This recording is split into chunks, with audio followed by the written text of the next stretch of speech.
year, again, a little more than 3,000 students applied for our open enrollment lottery, and we accepted a little more than 300. So over 2,500 students are not accessing a curriculum at Granada that if we had the space that they could. And so this program that will be at the Devonshire or the Pinecrest site is going to focus on digital arts and sciences. Every student who enters that program as a 9th grader or a 10th grader will graduate with the Granada Hills Charter High School diploma. It's A through G college prep, but in the process of going through that specific program at that site, they're going to graduate with an HTML certification or a Java certification or an Adobe Suite certification. So prepared immediately for not only college but the workforce, and we're working with several pretty exciting business partners along the way to develop that new curriculum for students. It's really exciting. We've got a wait list for that program already, and it's not even open yet as a school. So I think the best thing for me to do after that piece of information is to pause for questions. We're really mindful of the impact that we're going to have on the community, and want to stay very engaged, have been engaged with the locals in that area about traffic and construction. We're not planning any really significant construction other than painting and some rehabbing inside the facility, maybe a little bit of cosmetic work on the outside of the facility, because it is, after all, a 1950s campus that, while it was well kept, there has not been much modernization on it at all. So we're needing to make campus as accessible as possible to students. I think individuals might be interested in traffic around the school. So, like I said, the majority of the students are 9th and 10th graders who will not be driving. There's ample parking space for the 50 to 75 juniors and seniors who may or may not have driving permits to park on campus. So our expectation of them with our community is that our students and staff will not be parking on the streets around the school, that there's enough space on the campus for that. And that just like Granada, when students check in for the day, they're not coming and going. It's not an open campus. So when a student walks through the door, they're staying on campus. When they exit, they're leaving for the day. And that's how we operate here. So there will not be, there shouldn't be any excess loitering around that site, that there isn't, say, a school like Granada that's got the campus that it does with it. But let me pause with that and entertain any questions. In some school situations, we prefer when the kids did drive. Yeah. Because the biggest problem is parents who drive coffee. Yeah. And is there any kind of provisions being taken into consideration for traffic? Yeah. And potential for double parking, dropping kids off? Because if I understand, this is on Devonshire. Amsoy. Yeah. So yeah, we've mapped out with our architects and with the city. We've gone through that process, so it's permanent, obviously, for what we need it to be. But we've gone through the process of identifying what the drop-off and pick-up spots will be on the Devonshire side of campus in that front parking lot. And so we'll continue with that particular pattern. I don't think it's going to be any more congested than what Pinecrest looked like, that had pre-kindergartners or nursery school students being dropped off through grade 5, where every student who attended the school was dropped off, and their enrollment was at 400 to 500 up until their closure. Yeah. Yeah, Jerry. I have a land use related question. Mm-hmm. So I know we talked a while back on whatever entitlements were needed to get things going, and I know you worked with Mitch's office to get everything worked out so you could get the school under construction. Right. From what I understand, there's a zone change made there to C2, Right. where it's currently, I think it's A1 or something. Yeah, it was agriculture. Yeah. Right. Which schools are allowed in conditional use, but with the C2, that makes it a little easier. Our entire area of Granada Hills has an overlay, the Granada Hills Specific Plan, which is really important to the community. We talked about a particular area up here, right behind us, where the city was looking at pulling that overlay back.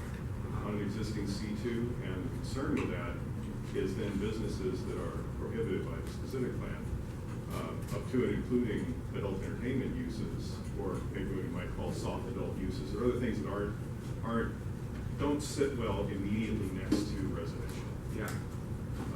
The specific plan keeps that out, and that's what's protected the area adjacent to the school here from having any less than desirable uses going in. The C2 that's there where you are, the specific plan doesn't overlay that, and I think, speaking for myself, because we haven't had a chance to review it as a committee, but that the specific plan should be attached onto that property. Wouldn't affect the school at all, but at some point in the future, it could be 30 or 50 years down the road or whatever, if the school does release that property, it's a bad surprise that's waiting for the neighborhood around that, as a full-size mall can move in there with, or a less than desirable mall. Right. So I just asking if there's a way to, right now, while we're still working on this, if we can get that specific plan overlaid so that it's there to protect the community in the future. Yeah, so you know much more about the zoning and that plan and that community plan has been held up for how long? 8 years. Yeah. Yeah. And I'll say that a council member, and it was really the mayor's office that got really involved with us on pulling that piece of the plan out and moving it forward for us, and it was a huge gift for us, because we would have spent $30,000 to $40,000 on unnecessary, really, conditional use permit because of how that school was zoned, that the permit for Pinecrest is not transferred to a public entity like us, so we're really grateful for it. But however we can continue to work with you all in the city to move that plan forward. My understanding of the plan that's been recommended is that it allowed for and called for the Pinecrest campus to be a C2. So there's no difference in terms of what action the city just took with that property versus what the community plan.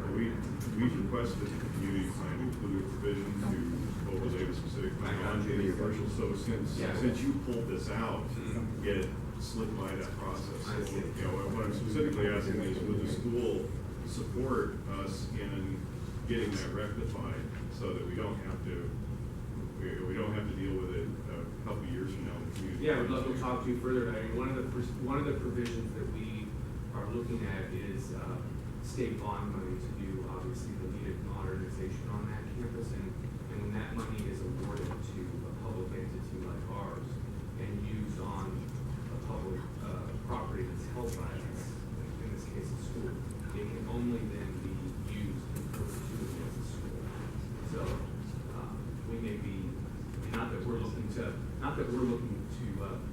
unload the property. I mean, if that were the case, we would have done so already, because the value of it is tremendous compared to what we paid for it. But I hear you, nobody really knows what will happen in 25 or 50 years, or for that matter, 10 years with it. But I'm happy to speak to you further about ways in which we can assist, because I don't think anybody wants to see the scenario that you just outlined in terms of use around that facility or even on that facility at some point in the future.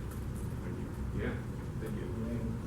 Has the immediate neighborhood around that property been notified of these plans and everything, so that possibly the neighborhood can have some input on what's being proposed? In terms of us going out, for example, The and not. immediate area around it, particularly because we have these instances where people will put up cell sites, and then the neighborhood comes rushing into us and saying, hey, we didn't know this was gonna go on, and we weren't properly notified. Now, since then, I've taken note of that, and every single time that something changes, we wanna make sure that the immediate neighborhood have input on what's Sure, so going we've on. had a couple of activities on that campus in the last couple of months, and so yes to that, and as we finalize these plans that I'm sharing with you tonight, we'll be doing the same thing with them as well. They provided us with some really good suggestions. In fact, it was with the old Granada residents group when I was here last. It's been several months about suggestions on traffic, and that's what we shared also with the city as we submitted plans. So I expect that it will be the same. We're very interested in being good neighbors. We heard get some feedback about the school around the corner and concerns that the neighbors had about that traffic flow. So, yeah. Yeah, we've got the database of the neighborhood, yeah, they've been in contact with us and us with them. We're not going to them every day with updates, but I think that the opening of the school and what our plans are, they'll certainly hear about that very soon. Yeah. I am one of those people you're talking about. I live directly across the street on Amsoy. I was a director at Pinecrest for 18 years. And we have been watching, what you're doing is phenomenal. I snuck over through the fence and looked. That was my school. It was for years. And it is wonderful. Come with me. Planning to open in September? Yeah, so we will open actually in August, it'll be on the same Okay. calendar that we are on. Because if we're not happy, I'll be in your office, so worry about it. You've been keeping us very informed. Very good. Very nice.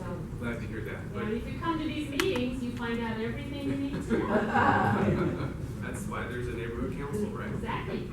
Yeah. The Granada program, is that the same program you have at the Kirk Douglas Yeah. Academy? It is. So if you're familiar with that, with the Kirk Douglas A School, that was little bit, that doesn't sound like. it was a continuation school that LA Unified ran, and about 7 years ago, the district Yeah. seeded that campus and closed the program and said, if you'd like to serve those same students, you can. And we just took it in a different direction. We went in a virtual learning direction for not just those students, but any student. And so it was called the Virtual Academy for a number of years, and we rebranded it as Granada. So it's innovation. And it's looking at how students learn differently. Yeah. Is that that's a continuation school though, right? No, it's No. not. It's only Granada for It's under 18-year-olds. Yes, it's a high school program. It's akin to, we've got a STEM program at the Right. school. We've got Granada, there's an international baccalaureate, there's Humanitas. It's one of the programs that we offer. Kids learn the same Granada diploma. They just approach the curriculum differently, much like they would in a STEM, which is science, technology, engineering, and mathematics. Yeah. Another question, just like when you start any school, you start with a smaller population, and then over the years you'll get a full population. What would be the full population in? Well, so The maximum amount of high students would school be- wise, we're not planning to develop that property. At least right now, we're not thinking that we're going to develop it as a high school. So we're going to intentionally right now keep it very small, because when that campus is ultimately opened as an elementary, middle, or a K-8, those high school students that are there are going to need to come back here or go someplace else. And so we're not looking to add 1,000 students over there. Do you expect that in the next few years to happen? No. No, more than that. I mean, the K-8 elementary, middle school, it's looking like that would open more likely in the earliest 2018, maybe 2019, which is when this charter is up and we would resubmit to LA Unified for another 5 years of authorization. Yeah. Right, just so I can get an idea of the population of students that's being served here, the STEM programs and those others, in fact, Granada Hills Charter on the whole has something like a 97% visit. They go on to college. Yeah, I just saw the stats from last year, which, believe it or not, the state and all the certification is last year, and we are at well, actually, 100% of our students this year have provided us with an acceptance to some post-secondary. It was a quote-unquote requirement that in their senior portfolio that they apply to some and show proof of some application to a post-secondary institution. It could be the military, community college, or a four-year university or a trade program. And we're trying to do a better job of tracking whether they actually get there. But at least the process of putting in an application and committing to that. Statewide, though, I think our percentage is 96, 97%. What is the percentage specifically of people going on to college from the virtual academy of Granada? It's going to be equal to that or better. I know that it's not lower than that. So that program, the Granada program, is A through G certified. So every course that we offer on this campus that's A through G, the University of California standard, is offered there, just in a different platform. And I should say, while it may not resonate as much in this room, It's one of the only programs of its kind that has NCAA certification. And what that means is that any athlete going to a Division I school can take a course in that program, and it applies to towards eligibility at university. So we've got students from Harvard, Westlake, and Oaks Christian who want this platform for courses, but because their school is not NCAA certified, they're coming here and taking courses with us. And so it's been very attractive to a lot of premier athlete students who want that platform, but can't go just any place to take the course. And that's a pretty rigorous process to get that certification. So students are taking AP, and we're actually exploring international baccalaureate as a sort of I-Granada program to roll out some students to access the curriculum for IB. Yeah. Two quick questions. I'll be brief. These 225 very fortunate kids, Yeah. are they going to be picked on the lottery system? They already have been. Okay. And it's all, and it was lottery. Except if you live in the residential area, and we've got, it's probably two-thirds to three-quarters of the student population reside in the Granada attendance area, they get to pick which program they'd like to enroll in, assuming there's space, and they get to pick first. And then after that's taken care of, we then start enrolling students from the lottery, and they are not required to go into any particular program, they self-select. It sounds like a wonderful program. Is there any way we can take this virtual platform and extend it to more kids? Oh, yeah, we want money to buy more space.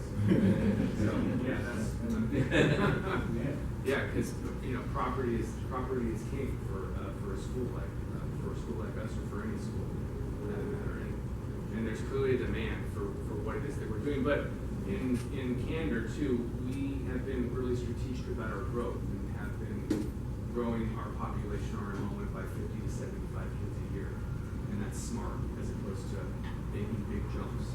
Because in some organizations, quality suffers. And I think that we've done a really good job of maintaining quality and growing appropriately. So we're not looking to grow 500 to 1,000 kids in the next 3 to 5 years. It just wouldn't be sensible for us. Yeah. One more time, sorry. Yeah. I remember at PTA meeting, we were discussing that there'll be times when you need to move those kids from that location to this location for whatever assemblies or whatever you Right. might have. Will the buses for those be stored here or there, or? Oh, good question. And there's lots of space in the back. I'm just thinking, are you storing those buses on that campus or over So here? Or? there will be a handful of students. How many, I'll know more later in the summer, but we know that some students who will be at the Devonshire site will want to or need to access certain programs here. They may be an athlete, they may be participating in drama or in the band, and that's perfectly acceptable and encouraged. So there will be some back and forth, but we're actually working with the students. All of our students are eligible for a free MTA pass. And so we have worked out the class schedule and the bell schedule on the Devonshire site, so that when a student needs to get back here after lunch, or if they're here and need to get over there for mid-morning, it's time so they can walk down to Devonshire, hop on the MTA, and into Right. campus. We're also building a bunch of bike racks, and would like to encourage exercise between the two campuses. It's not that far, it's less than a mile between the two sites. And so that's how we're going to address that. We're not going to be running a school-sponsored bus between the I two. was gonna say, Yeah. boy, for 5 kids to get back and forth. Right. All right, thank you very much. for Yeah, your thank time. you guys very much. I'm gonna leave some literature about the program that you are welcome to take and share. I'd like to say disperse it to all, but that probably might just create problems in that there's no space for this year. But you can nonetheless share it with as many people as you'd like. And I want to thank you all for your time, and we're really grateful that you've chosen to have your monthly meetings here at Granada. So thank you. Thank you very much. All right, so we're moving back to the agenda, and I've had a request Yeah, I'm sorry. Anthony? Yes, sir. You understood Ross chronology? Yes, I did. Okay, so, Brandon, if you can, let me, actually, you can give me a moment. I've had a request that, item number 3 be brought up, and actually, Eric, I'm not sure, this is something that, our vice president brought forward, for us to consider. We'll need a second, but Mr. Askey, the floor is yours. Eric, you want to talk on this at all, or do you want me to cover it? Well, you can go ahead and cover it. Motion to adopt as a standing rule? Yeah. So we've had the need arise to have some standing rules to augment our bylaws as I go through them. The reason will become apparent. The standing rules, the proposed standing rules did not get included in the packet, so I apologize, you don't have one to read, but they're pretty straightforward and simple, so I'll read them here, and if anybody has any questions, you can ask. Start off with rule number 1, dismissal of grievances. The neighborhood council may dismiss grievances which meet any of the following criteria. A, the grievance is incompetent, meaning the nature of the grievance cannot be discerned from the submitted complaint. And I'll say all of these are based in requests that we've received and are designed to solve problems. B, the grievance is invalid. The stated grievance does not meet the criteria of LAMC 22-818 sections 1, 2, or 5, which those are the codes that were adopted by Dunn recently, so it's the same criteria which they use to determine if grievance is invalid. C, the grievance has no factual basis. The situation described by the grievance is clearly and demonstrably false. By way of example, if a grievance states that an agenda was not posted on the website, but the webmaster provides proof that it was posted as required, then the grievance has no factual basis. Rule number 2 is on serial grievances. The neighborhood council may, by majority vote, refuse to accept any grievance presented by a person who has presented 3 or more grievances within the past 12 months.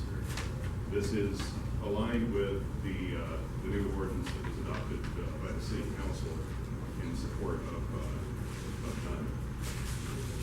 Rule number 3 is nuisance grievances.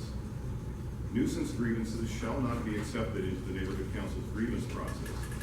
A nuisance grievance is defined as a grievance submitted by a person or on behalf of a person wherein the grievance meets the following criteria. Said person has submitted 3 or more grievances directed at similar subject matter within a 12-month period. And all of those grievances were either dismissed according to Rule 1 or heard by a grievance panel and either rejected or ruled as no violation. So, just asking the board initially if there's any clarification that anybody would like on those rules. Okay, Ms. Cora. Number 3, I believe. Yes. More than 3 months by discussing calendar year. It said person has submitted 3 or more grievances directed at similar subject matter within a 12-month period, and all of those were dismissed. One before that, okay. Neighborhood council may, by majority vote, refuse to accept any grievance presented by a person who has presented 3 or more grievances within the past 12 months. Almost the same thing. Well, it's serial and. It's a little different. The rule number 2 actually mirrors the LA Municipal Code, the sections that were put in place by, or requested by Dunn. My concern is that rule doesn't differentiate whether those previous grievances have teeth or not. And if those previous grievances were found to be valid, I have a little bit of a discomfort about muzzling anyone from making further grievances. Well, by way of explanation on that, I mirrored the language in LAMC, so it's. I'm sure you yeah, did, but it's- I haven't read the municipal code on that, and about that either. Yeah. And let's see, what was the one with the municipal code basically says that the DUN will not accept an application for a grievance if it's been submitted multiple times before. I don't have the. Is that Yeah. grievance? No, it's by the same grievance, sorry. Thing about it is, Just mirroring the city's own code. one of the problems is that this is going to be part of our bylaws, whether we like it or not. They're just asking us to put our input in on it. Some of these things are coming down from the city council, and some of them are coming down from Bunk, which again is part of that city council process. This grievance committee that's being formed, that's coming down from the top. We can vote on it, but the fact of it is, some of this is going to, regardless of how we see it, is going to happen. But yes, they are asking us to weigh in on it and give our opinions. So you most definitely welcome to say something. Based on that, are we being asked as a body to collectively, in the name of the South Council, give our input on this? And if so, I would like to ask this council to join me in at least expressing reservation about that second rule. I just don't have a good feeling about muzzling anyone in my community when their previous complaints have been found substantiated. What is their limit and how severe? Well, I just answer Mr. Moore real quick. It's a valid point that you bring up. As soon as Dunn has their procedures finalized, what's in the LAMC will take effect, and that's what we'll be living under. The reason for the standing rules is to basically plug the gap right now and relieve us of the administrative burden that we're under in handling grievances until Dunn takes over and their rules are in effect. So really, it's just a stopgap for us. I think this council knows that I first became involved here, my very first act of being involved in the South Council was as a grievance committee. And I think based on that, I have some idea of the workings of it. Now, if it's gonna be forced on us, what are we gonna do? You know, we live with it, right? But I would just, again, since we're being asked for our input, I would just like the council to consider acting as one and at least voicing a reservation, not a downright objection, whatever. And Mark, I kind of skipped by your question. Oh, my concern is that what would be the alternative if that third, that fourth grievance were submitted in the future? Well, at that point, as long as they could wait until the 12-month period expires. And Yeah. So, Jet, that question. I feel like it's just a missing language because I think that what it's trying to do is prevent frivolous, ongoing, constant grievances. And how much time and effort that goes into council for people who are volunteers and are spending night after night addressing things that are frivolous. What I think it should say is that if there are 3 in a calendar year that are found, or not a calendar year, it says 12 months. So 3 in 12 months that are found frivolous. So you're finding a repeat offender who's constantly putting out there, someone who's just getting in the way on purpose. If it's frivolous or found groundless, 3 in a year, then their force should be rejected. I'm surprised that it doesn't say that, because if they're all found with solid foundation and truth, and then the force rejected, that's insane. That doesn't make sense. So I feel like it's just that missing language. But that's of course why it's going to be taken out of the council's hands, and it's going to go to that grievance committee that is not part of our neighborhood council. It's going to be completely taken out of ours, so we don't have to worry about that. And also, it will be codified in our bylaws. And across the city, everybody's bylaws will have that stipulation for grievances and everything, how grievances will work. It will become part of the all neighborhood council bylaws. Some things are being put in there whether we vote on it or not. It's just part of the rules of how we operate. Bonnie, if I can indulge you for just a second, because we're kind of getting into this discussion, I think the clarification part might be over. I want to invite public comment on the item. Mr. Guzman. Did you finish reading all of the standing rules that I you're did. proposed? Okay. Do you have a copy available to hand to me before the meeting is over? I do not, but I'm happy to provide you one. Oh, that's okay, that's okay. My earliest. One of the things that I brought up before regarding this topic of standing rules is the fact that the bylaws, when it talks about our standing committees, it says see standing rules, and I don't see our standing committees listed in these standing rules to be in compliance with what our bylaws say about standing rules. So there's a serious element missing to the standing rules here, according to references made to standing rules in our current bylaws. While we are on this issue, again, it's a problem not to have these standing rules, but I have to ask the question. This is an issue that should have been taken up by the Bylaws and Rules Committee. And since we are on Bylaws and Rules Committee, I want to draw your attention to page 11 of 16 of the minutes, where there was a motion to refer the election stipulations to the Bylaws Committee, and it was passed unanimously. And the Bylaws Committee has never scheduled a meeting for the election stipulations that needed to be in on June 1st.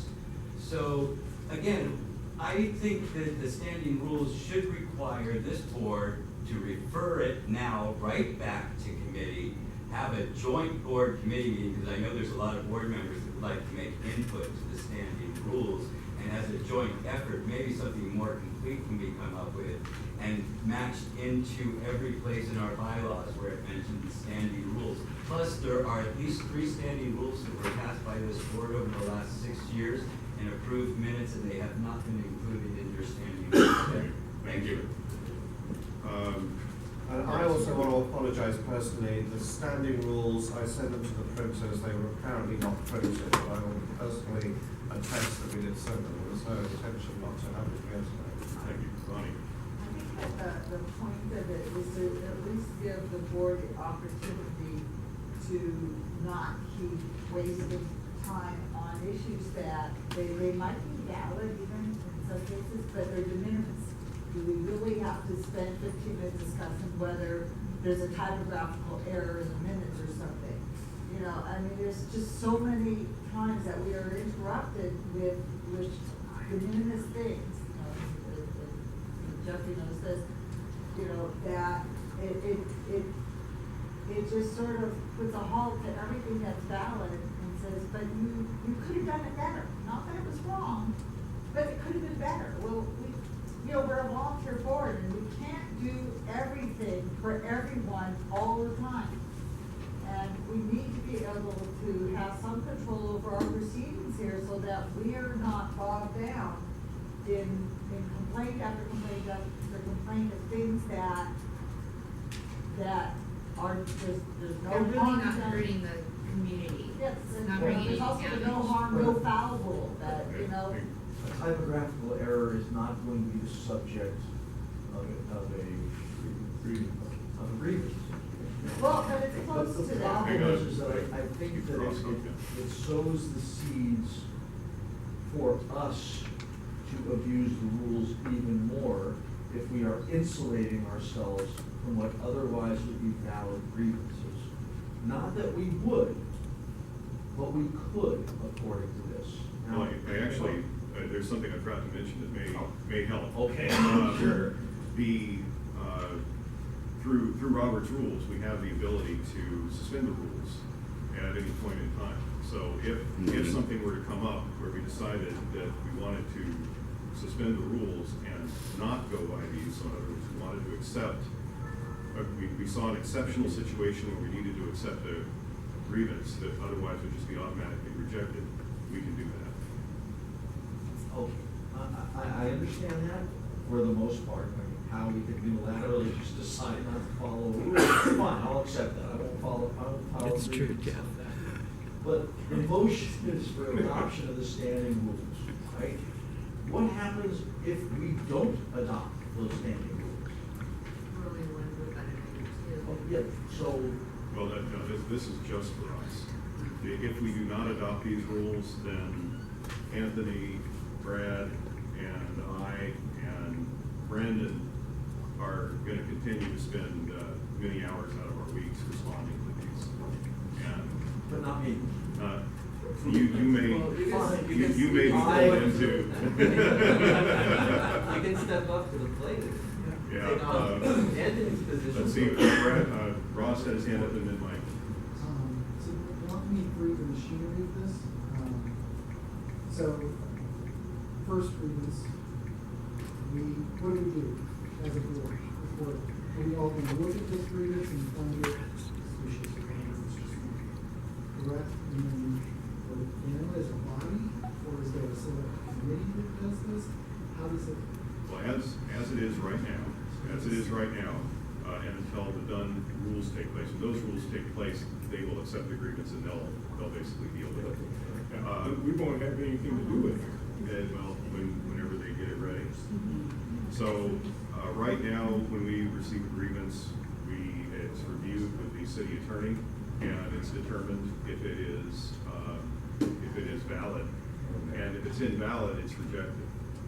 The city attorney currently is the one that rejects it. Yeah, well, the city attorney provides advice to us, but it does take, I should include Darren and Lois in the list of people that takes them a significant amount of time to review these. So we've already got, what is half of people in the city that didn't get it. And So done in the city attorney's office. that's one. Then 4 months later, we have it again. And 4 months later, we have it again. Right. That's what's permitted within the. Right, or a month So after if month. they- Right, but if they decide to do 1, 2, 3, and on the fourth, we can finally go, you know what, this is. We can say that we're not even gonna review it. I don't see that as a muzzle. I honestly don't see a muzzle on any. I see plenty of chances for you to get your grievance right. And the grievance wasn't accepted once, get it correct. I think you're addressing Rule 3, the third one, but that doesn't help us with the second one. Hang on, guys. Can I correct something? Well, Can I correct something? Yeah, go ahead. If this grievance council is put together, and it is gonna be put together, this will be mute for us. We won't have a say because it'll go to that council. Right. It'll go to that council. We won't have anything to do with it. That's the idea of this grievance council that they're putting together. So we won't have anything to do with it. We won't have to be able to say yay or nay. They're just asking for our approval at this point. But as time goes on, these will become part of our bylaws, and it'll be in our bylaws as to what the process is. But other than that, it won't come to us. We will not put together a grievance council and do anything because it's gonna be those outside of our hands. So correct me if I'm wrong, this is our time to say something because Dunn is asking for our opinion. And with that having been said, I have to agree with Jack, Ross, Jeff, and that we would like some verbiage in there about being frivolous. Because, I mean, you could take this too far and it could actually be against constitutional law. Well, keep in mind, this is not us weighing in on Dunn's policy. Dunn has already done that. They've had their public meetings on it. They've come up with the rules. It's gone to council. Council's had its public meetings on it. It's been passed and it's now LA Municipal Code. So there's no more weighing in at this point on Dunn's procedure. We're simply waiting for it to take effect, which will probably be a couple months. It could be 6 months. But in the meantime, without the coverage, we're being subjected to a lot of irrelevant grievances, and it's taking our time. So these, I would say that we probably rescind these at the point that the Dunn regulations come into effect. So this is a fairly short-term fix, but it is shoring up. I'd say a hole 3 that we have months. right now. Bonnie.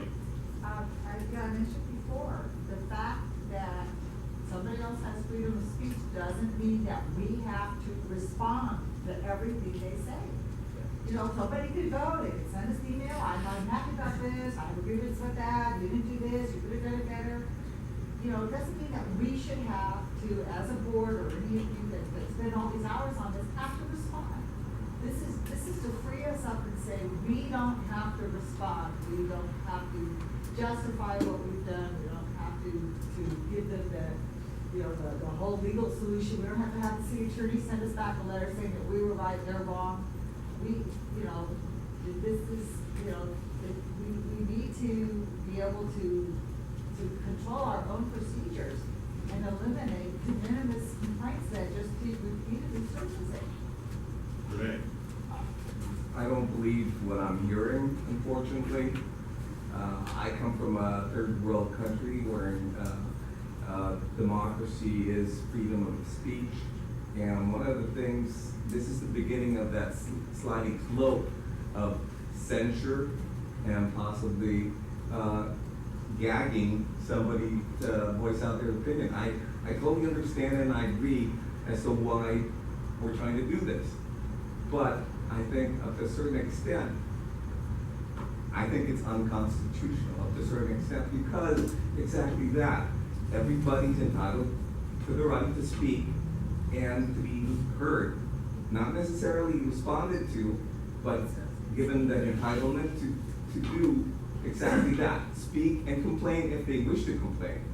But I think the minute you start limiting how many times they can complain or somehow putting a limit to stuff like that, I think you're basically undoing the Constitution. Well, Renee, let me just reread a piece of this because it is exactly pointed at our duty to respond as opposed to a person's ability to communicate it. The neighborhood council may, by majority vote, this also may, by majority vote, refuse to accept any grievance presented by a person who's presented 3 or more grievances in 12 months. So actually, there's even more protection built into that. Rule number 2. If we get the grievance and we say this is frivolous, the person submitted more than 3 in the past 12 months, and we don't want to respond to it as a board, Rule 2 gives us the ability to do that. It's not automatic. The neighborhood council may, by majority vote, refuse to accept any grievance presented by a person who has presented 3 or more grievances within the past 12 months. Right, but that gives us the right to refuse a grievance even if it's not frivolous. Right, by majority vote, if it's, yeah. So, I think I'm sorry, but I that's firmly right, the believe that. language just isn't there. If we find that the complaint is a frivolous complaint because it's redundant, it's the same complaint as before, we can just say, you know what, we're not responding to this anymore, it's the same thing over and over.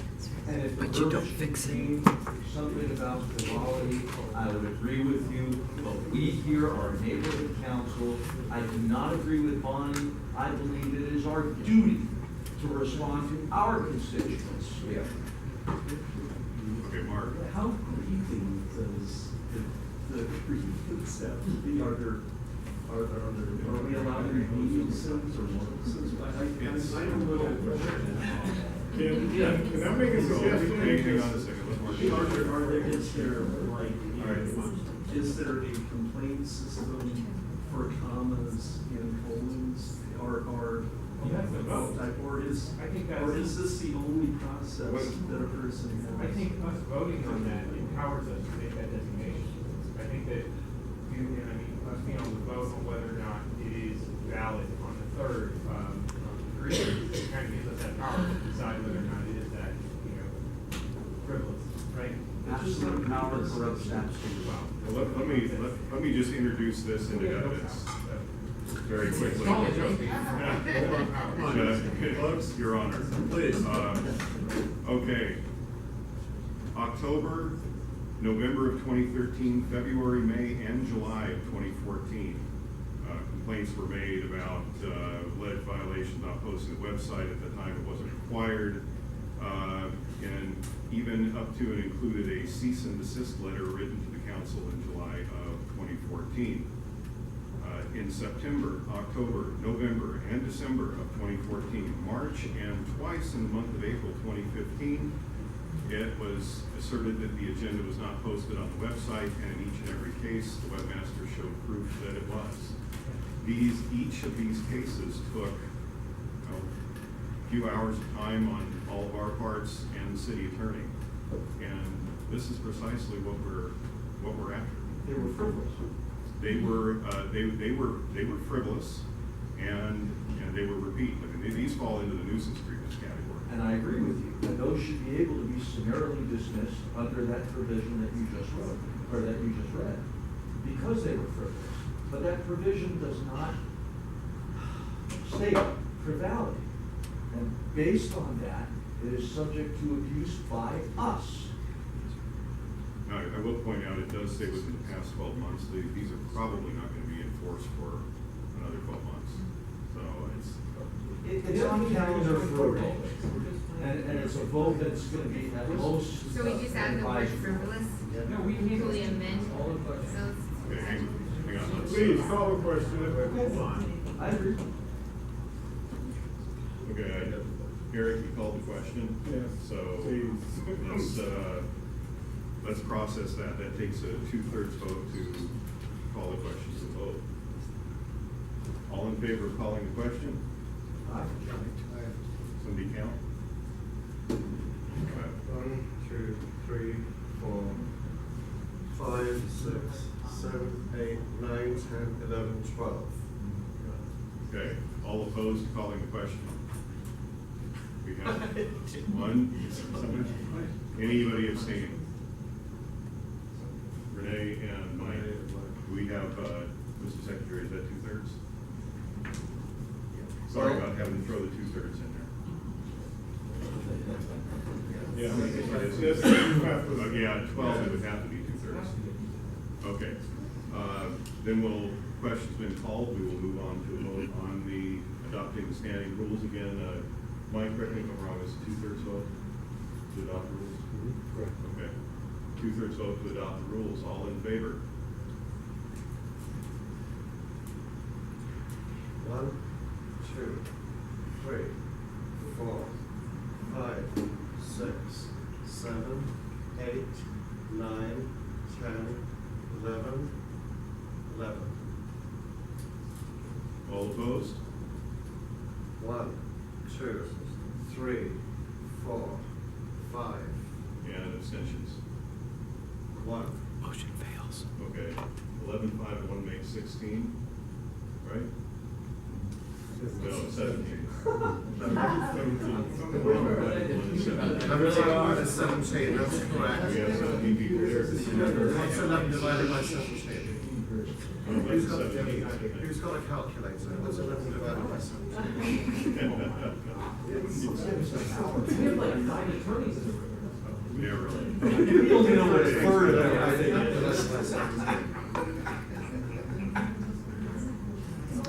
Okay, 11 divided by 17 is 0.647. That You is, need to take the that is, reciprocal. that is not a, no, that is not a two, You need to take a that reciprocal. is not a 2/3 majority. Wait, no, 0.64. That's not a two. It's gotta be .667. Oh, I'm okay. telling you. Fails. 0.64 is not a. Nope, the motion fails. Well, why, 2 out of 3 then? No, 2/3. That's less than 2, that's less than 2/3. Okay. Yep. Ronnie, What about voting on all of the rules except for the one that was objectionable? we can take an amendment to the, Yeah, that's a good idea. No, you can't. Good idea. Well, I think you should. You voted already. You can't amend the vote. What was voted on did not pass. Then if you want to make it. Hey, guys, it's mute, you voted it down, let's move on. and a motion is in order at any point. So if somebody wants to make a if somebody wants to re-raise this, they can.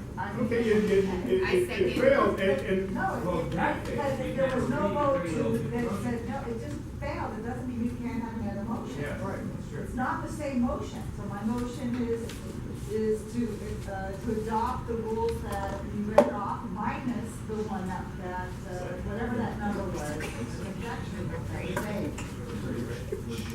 Okay, number 2. Rule number 2. So the motion is to adopt the standing rules, striking rule number 2. Seconded Read by off, sir, number Jeff. 2 again. What's No, number 2? Don't want to read number 2, you want to read 1 and 3. Okay, All right, go to what 1 and 3. Okay. Don't confuse the order, don't confuse this anymore. You want me to read them again? Read off 1 and 3. 1 and 3. Rule 1, dismissal of grievances. The neighborhood council may dismiss grievances which meet any of the following criteria. 1, the grievance is incompetent, meaning the nature of the grievance cannot be discerned from the submitted complaint. B, the grievance is invalid. Stated grievance does not meet the criteria in LA and C as adopted by Dunn. C, the grievance has no factual basis. The situation described by the grievance is clearly and demonstrably false. By way of example, if the grievance states an agenda was not posted on the website, but the webmaster provides proof, then the grievance has no factual basis. Rule number 3, nuisance grievances shall not be accepted in the neighborhood council's grievance process. Nuisance grievance is defined as a grievance submitted by a person or on behalf of a person wherein the grievance meets the following criteria. Said person has submitted 3 or more grievances directed at similar subject matter within a 12-month period, and all of those grievances were either dismissed according to rule number 1 or heard by a grievance panel and either rejected or ruled as no violation. Okay. Good. All right. I see no discussion. We'll take a vote on rules 1 and 3. There is no more public comment. It's a new motion. It's a new motion. I explained this earlier. No, sir. It's a new motion. It's significantly changed from the first. This is not Mr. Summers. A street. You know, when you're dealing with standing rules, I feel a little bit uncomfortable that I don't have something in front of me and I just get hit with the data, okay? You know, I would like, I personally think we should go back to committee, you guys go through that and then bring up next month. I would feel very much more comfortable. For that, I'll just kind of counter it. Just to clarify, this did not come from committee, this actually came from bank. It came through that system, and is soon to be superseded by this grievance panel. This is, whatever we vote on tonight, it's gonna be very short-lived. I feel that what we accomplished, I'm sorry, but I feel what we accomplished by what we just done is to demonstrate to them that we are comfortable with unmuted. We are very good. I think that this is one of those pieces that being, when I was outreach director for 4 years, this is one of those pieces where we don't see the silent battles that are going on with people who are just, killing themselves on working on these situations. And it's easy for us to go, well, let's not do it, or let's continue to, file these grievances. No skin off my back, I don't see it, I'm not doing it. What I see this is a lot of people who are spending a lot of their private time, volunteer time, that could be spent with their family on something that is considered frivolous, especially under this new, revised, what was it, amendment? 1 and 3. Right, yeah. So anyway, and I just think that it's very important that we take that into consideration, that we're assisting, to make something more fluid for the people that we work with as volunteers, and I think that's important. So, that's my piece. Thank you. Any further discussions? Ross? I don't understand the lack of freedom of speech. Anybody can still speak. Right. Yeah. I don't understand how Speech and this petition are breaks two any different law. A person can come in here and say anything they want. That's freedom of speech. The grievance shout it is out. not necessarily freedom of speech. Yes, you need to raise your hand. But that's, I agree with you. I don't wanna make this a constitutional issue, it's not a freedom of speech issue, it's a right under the Constitution to have your grievances redressed. That's. You a local neighborhood council. Well, that's what I'm saying, I don't think it's a constitutional issue at all. This is a great discussion, but please. I would love to learn more about constitutional law, but Krishna, you've been overlooked a couple times. I just wanted to, I was ready to motion that we take a vote on our amended standing rules. Okay, well, that's calling the question. Let me do this to shorten it up. Is there any further discussion on this? Okay, seeing none, we'll just take a vote. Okay. You withdraw your motion? Okay. All those in favor, is a 2/3 vote. Do we know what 2/3 is now? All in favor of adopting standing rules number 1 and 3 as read? 1, 2, 3, 4, 5, 6, 7, 8, 9, 10, 11, 12, 13, 14, 15, 16. Okay, all opposed? I wasn't that 2/3. One opposition, Mr. Summers, and any abstentions? Okay, the motion passes. The rules are in force. Thank you very much. Now, let me back something up with, because there was other things. If we had had this meeting last month, I'm not sure if what we just went through was worth it, because there was a cutoff date as far as time. We missed a month, and not only because we were rushing with our budget and everything else, there were some things that were being carried forward. Just because we stopped doesn't mean Dunn and the city council and everybody else, was waiting for our votes on issues. And a lot of these issues have already sunsetted. So I really don't know if this will actually go into the record, but I'm hoping it will, for the city to report our position on this issue and others. Also, Mr. Kuzman had raised this question about why certain standing rules hadn't been corrected and this, that, and the other. The problem is, every time I got ready to work on the bylaws, and our committee got ready to work on the bylaws, I found out that Bunk was already writing rules to supersede anything that we were talking about doing. And so rather than to work really hard, and I was stressing you, Mr. Kuzman, sorry you were out of the room, but some of those standing rules were already being worked on. Like we were already getting ready to do the grievances. And then I found out Bunk and the city council had already taken this issue up, and it was coming down to Bunk. So what happens is, there's a number of standing rules that we're working on, like the committee. I found out by reading our bylaws that we did not outline until April what the standing committee's rules were for that individual committees. So I got to work on doing that. But a lot of this stuff comes up, and you're trying to play catch up, and at the same time, the bank, Bunk, the city council, they're all doing the same thing at the same time. So that's why, just addressing his question, that's why that happens sometimes late. All right. Thank you, Mr. Minister. Thank you, Mr. Askey. Appreciate that. Okay, going back to item Roman 8, committee reports to budget. We do need to have board members or stakeholders as budget representatives. You want to go back up to the number 3C, budget advocate? Sure. Okay, yeah. All right, I'm sorry. No, it's okay. Just, since Chris is here now, we had, if there is none, then there is none. Well, Just gets a good yeah, Mr. Matthew was kind enough to print copies of the latest budget, white paper, so you guys can have I guess your own copy. We do, obviously you all know that the mayor's budget has already been approved, and we are having our budget, our big budget day, June 27th. Everybody's welcome to join us. You can pre-register so that they have your name tag and your goodie bag ready when you arrive at City Hall. It's June 27th. I believe it's 9 a.m. And it goes until probably like 2 p.m. We break after the initial announcement and greetings of the mayors and the council members and Power LA give their presentation.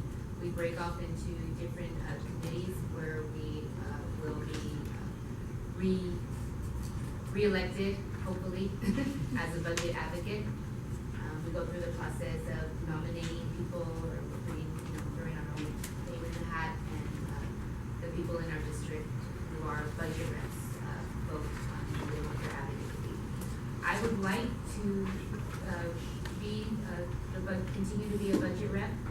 Cindy is in here. I'm not sure if she wants to continue, but we do need to have 2 names already sent to Empower LA so they know who our budget reps are and you are continued. When does this have to be scheduled? So we should actually, I need to be approved again.